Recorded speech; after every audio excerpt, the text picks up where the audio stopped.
AI அதிநவீன தொழில்நுட்பத்தின் மூலம் தனது குரல் நகல் செய்யப்பட்டு பொதுமக்கள் மோசடிக்கு ஆளாகி வருவதை நாட்டின் முதல்நிலை பாடகி டத்தோஸ்ரீ சித்தி நூர்ஹாலிசா அம்பலப்படுத்தியுள்ளார்.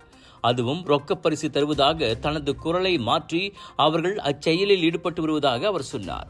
மக்களுக்கு ரொக்கப்பணம் தரும் எந்த ஒரு போட்டியையும் தான் ஏற்பாடு செய்யவில்லை என்றார் அவர்.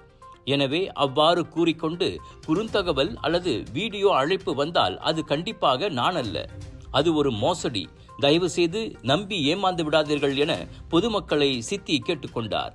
குறிப்பாக வயதானவர்களை குறிவைத்து அம்மோசடி அதிகம் மேற்கொள்ளப்பட்டு வருகிறது.